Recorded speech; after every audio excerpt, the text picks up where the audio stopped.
अगर आप भी कहीं यात्रा करने की सोच रहे हैं तो आपको इन दो तस्वीरों को देखना चाहिए। पहली तस्वीर है हवाई यात्रा करने वालों के लिए। एयर इंडिया की 80 से ज्यादा फ्लाइट कैंसिल हैं या कई फ्लाइट्स देरी से चल रही हैं। वहीं छत्तीसगढ़ में 22 ट्रेनों को रद्द कर दिया गया है। रेल यात्रियों के लिए परेशानी का सबब लगातार बना हुआ है। छत्तीसगढ़ में हम देख रहे हैं कि लगातार ट्रेनें कैंसिल हो रही हैं, लेकिन हवाई यात्रा करने वालों के लिए ये एक परेशानी का सबब है, क्योंकि एयर इंडिया की 80 से ज्यादा उड़ानें रद्द हैं और कई जो फ्लाइट्स हैं वो लेट हैं, देरी से चल रही हैं। और अब आपको बताते हैं कि आखिर ऐसा हो क्यों रहा है। दरअसल एयर इंडिया एक्सप्रेस की 82 नेशनल और इंटरनेशनल उड़ानें रद्द कर दी गई। ऐसा इसलिए क्योंकि एयर इंडिया के 300 सीनियर कर्मचारी एक साथ बीमारी का नाम लेकर छुट्टी पर चले गए हैं। मंगलवार रात से बुधवार सुबह तक की 82 उड़ानों को कैंसिल कर दिया। लगभग 300 सीनियर केबिन क्रू सदस्यों ने आखिरी वक्त पर बीमार होने की बात कही। बीमार होने की सूचना देने के बाद अपने मोबाइल फोन बंद कर लिए। बताया जा रहा है कि अंतिम क्षण में चालक दल के अनेक सदस्यों के बीमार होने की सूचना मिलने के चलते उड़ानों में देरी हुई और कईयों को कैंसिल करना पड़ा है। फिलहाल इतनी बड़ी संख्या में चालक दल के सदस्यों द्वारा बीमार होने की सूचना दिए जाने के कारणों को समझने के लिए कंपनी उनसे बातचीत कर रही है। बताया जा रहा है कि कंपनी की नई पॉलिसी से कर्मचारियों में नाराजगी है, इसलिए बीमारी बहाना है, कहीं और निशाना है। और इसी पर अधिक चर्चा करने के लिए सीधे हम आपको दिल्ली लिए चलेंगे। हमारे सहयोगी अमृत तिवारी हमारे साथ जुड़ गए हैं, उनसे समझेंगे कि माजरा क्या है। अमृत, बीमारी तो बहाना है लेकिन कहीं और निशाना है कर्मचारियों का। अमृत, माजरा है क्या, बताइए जरा।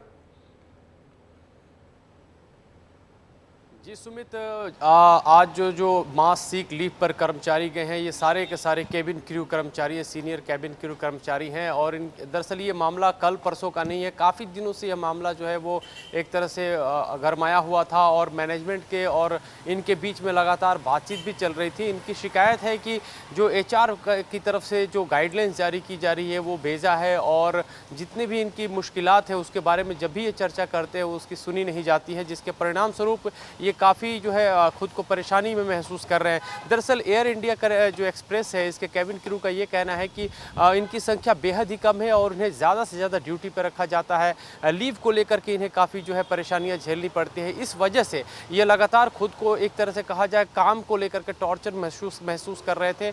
उसके बाद इनकी जो है 2 दफ़े इनके जो अपने सीनियर लीडरान हैं उनके साथ बातचीत हुई थी, जो इनके यूनियन के लीडर हैं उनसे भी बातचीत हुई थी। इसके बाद मैनेजमेंट से बात हुई। ये बताया जा रहा है कि जो कंपनी की नई पॉलिसी है उससे कर्मचारी नाराज चल रहे हैं। आखिर ये नई पॉलिसी है क्या जिसकी नाराजगी है कर्मचारियों में?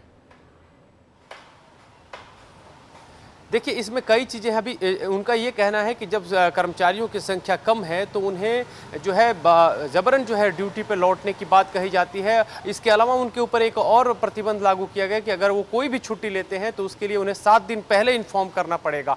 7 दिन पहले की इन्फॉर्म करने को लेकर के और यहीं से और मामला इग्नाइट हुआ और उन्होंने इसकी शिकायत जो है मैनेजमेंट से भी की थी, लेकिन इस पर कोई हल नहीं निकाला गया। अन्य जो सुविधाओं को लेकर के बात थी, जिसको लेकर के HR से भी उन्होंने अपनी शिकायत की थी, इसके लिए बाकायदा मेल भी लिखे थे, लेकिन उस पर भी संज्ञान नहीं लिखा गया। उनकी तरफ से ये कहना है कि मामला रेसिप्रोकल होना चाहिए, दोनों तरफ से सुना जाना चाहिए, लेकिन सिर्फ और सिर्फ यहाँ पे एयर इंडिया की तरफ से निर्देश और आदेश दिए जा रहे हैं, जबकि उनके बारे में नहीं सुना जा रहा है। आपको बता दें कि इससे पहले भी जो ये एयर इंडिया जो है वो टाटा ग्रुप के अधीन है और विस्तारा भी टाटा के ही अधीन थी। वहां भी इसी तरह का बवाल मचा था जब पायलटों ने जो है वहां पे प्लेन को उड़ाने से मना किया था और प्रतिदिन लगभग 10% देखने वाली बात होगी अमृत की जो कर्मचारियों और कंपनी के बीच जो विवाद चल रहा है या फिर जो नाराजगी है कथित तौर पर हम कह सकते हैं, वो कब तक सुलझेगी और जो उड़ानें हैं वो सही से सुचारू रूप से चल पाएंगी, फ्लाइट्स सुचारू रूप से टाइम से चल पाएंगी।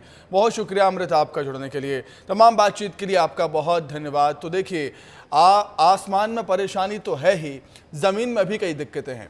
मैं ऐसा इसलिए कह रहा हूं क्योंकि छत्तीसगढ़ में ट्रेनों से यात्रा करने वाले यात्रियों को असुविधा होगी। दक्षिण पूर्व मध्य रेल मंडल से गुजरने वाली 22 ट्रेनें अलग अलग दिनों के लिए कैंसिल रहेंगी। कुछ ट्रेनें 11 दिन चलेंगी, कुछ ट्रेनें 11 दिन नहीं चलेंगी। रद्द होने वाली ट्रेनों में पैसेंजर से लेकर मेमू ट्रेन तक शामिल। नागपुर डिवीजन में तकनीकी काम के चलते ट्रेनों को कैंसिल करने का फैसला लिया गया।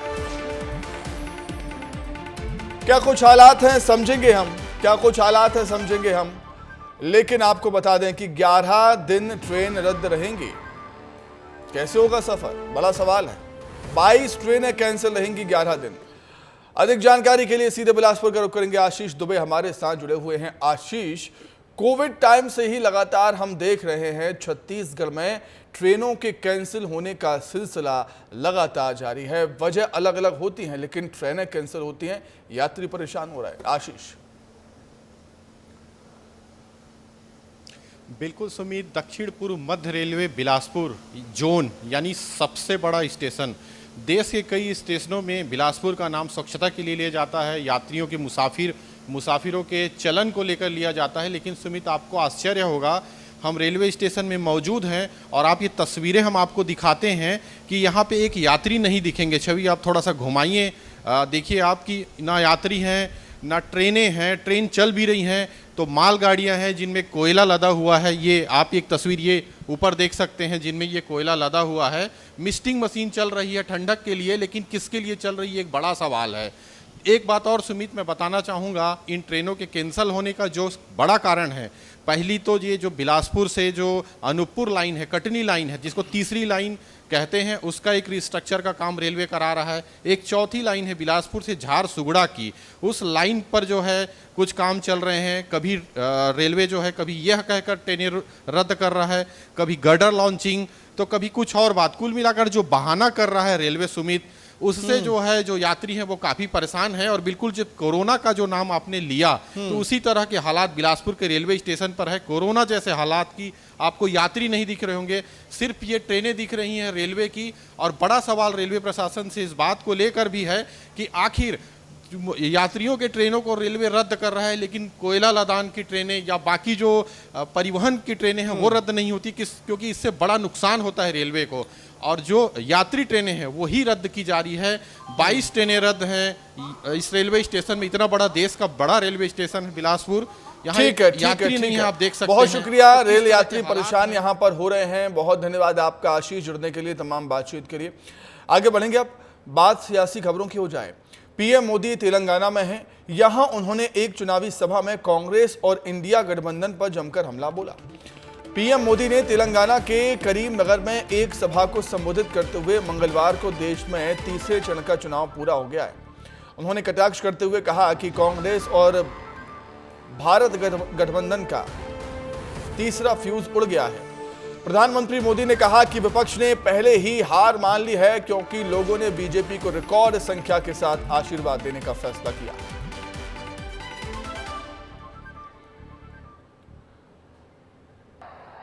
कल देश में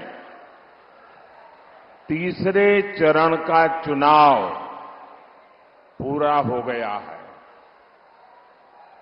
तीसरे फेज में कांग्रेस और इंडी अलायंस का तीसरा फ्यूज उड़ गया है। मित्ररा, अभी 4 चरण के चुनाव बाकी है। कांग्रेस सरकारों ने इतने वर्षों तक एक ही काम किया, देश के हर सामर्थ्य को तबाह किया कि नहीं किया। कांग्रेस ने देश की अर्थव्यवस्था को तबाह किया कि नहीं किया। एग्रीकल्चर और टेक्सटाइल जैसे सेक्टर, ये सदियों से भारत की ताकत थी, कांग्रेस ने उन्हें भी तबाह कर दिया। इसकी सबसे बड़ी वजह है कांग्रेस ही देश में समस्याओं की सबसे बड़ी जननी है। आगे बढ़ेंगे। प्रधानमंत्री मोदी ने निशाना साधा है तेलंगाना में कांग्रेस पार्टी पर और इंडी अलायंस पर। आगे बढ़ते हैं अब। कांग्रेस के 2 विधायकों के दल बदल के बाद भी टेंशन में है भारतीय जनता पार्टी। रामनिवास रावत और निर्मला सप्रे ने नहीं दिया है विधायक पद से इस्तीफा। दोनों ही विधायकों के इस्तीफे देने पर सस्पेंस बरकरार है। पिछले दिनों दोनों ही विधायक बीजेपी में शामिल हुए थे, लेकिन विधायकी से इस्तीफा अभी तक नहीं दिया है। तो इसलिए हम कह रहे हैं कि कांग्रेस के 2 विधायकों के दल बदल के बाद भी बीजेपी टेंशन में है कि आखिर ऐसा क्यों।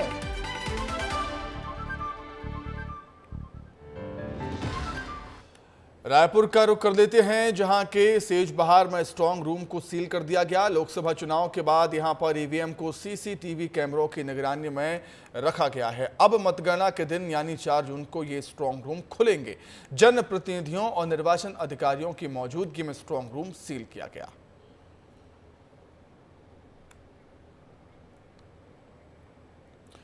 तो उम्मीदवारों की किस्मत ईवीएम में कैद हो चुकी है और इसकी सुरक्षा को लेकर प्रशासन ने सख्त बंदोबस्त किए हैं। रायपुर में ईवीएम को स्ट्रांग रूम में रखा गया है, जिसका जायजा लिया हमारे संवाददाता ने। सुनिए, देखिए।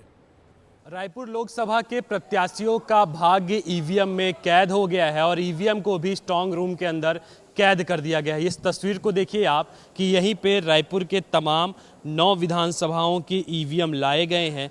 उन्हें स्ट्रांग रूम के अंदर पैक किया गया है, रखा गया है और उसे बाहर से सील कर दिया गया है।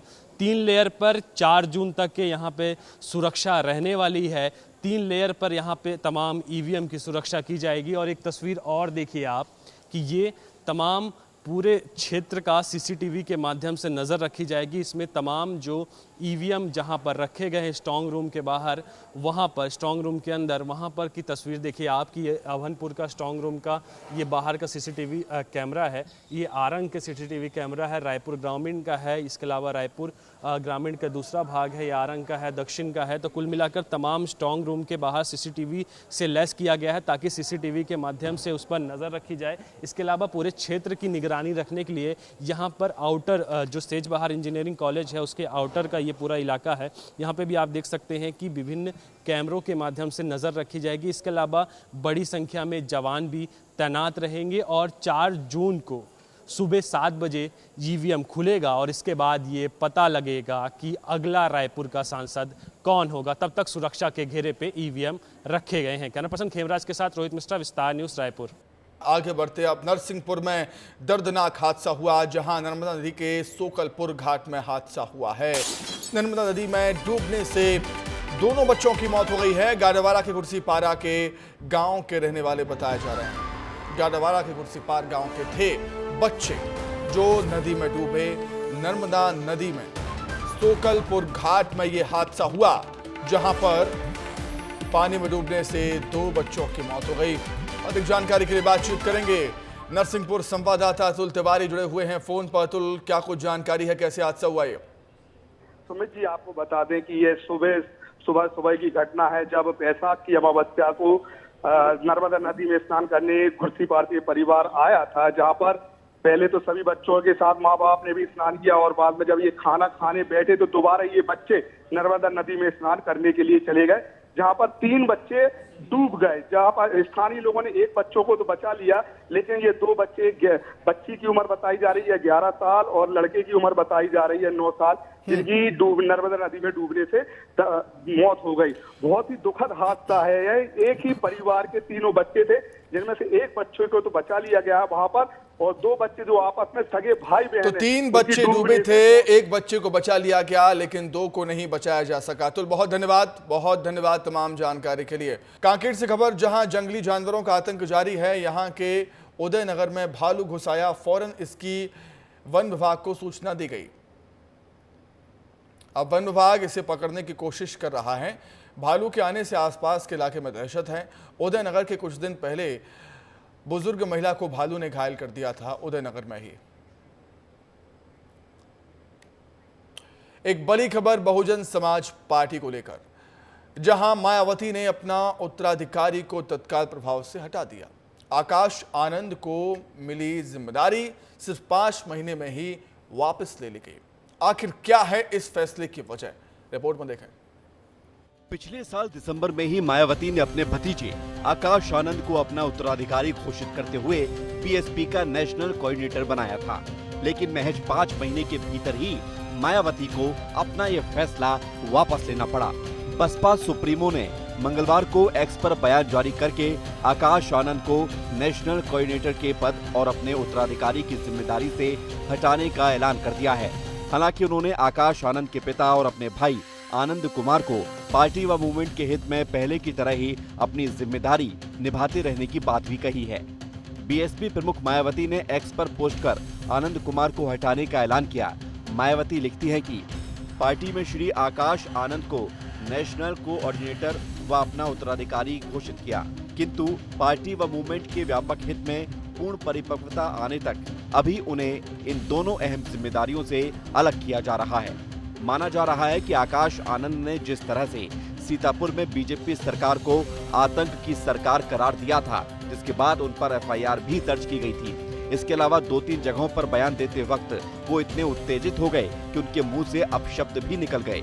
आकाश आनंद की यही गलतियां अब उन पर भारी पड़ी हैं और अगर मायावती की लिखी बातों को और ज्यादा डिकोड किया जाए तो उन्होंने सीधे सीधे आकाश आनंद को अपरिपक्व बता दिया है। ब्यूरो रिपोर्ट, विस्तार न्यूज।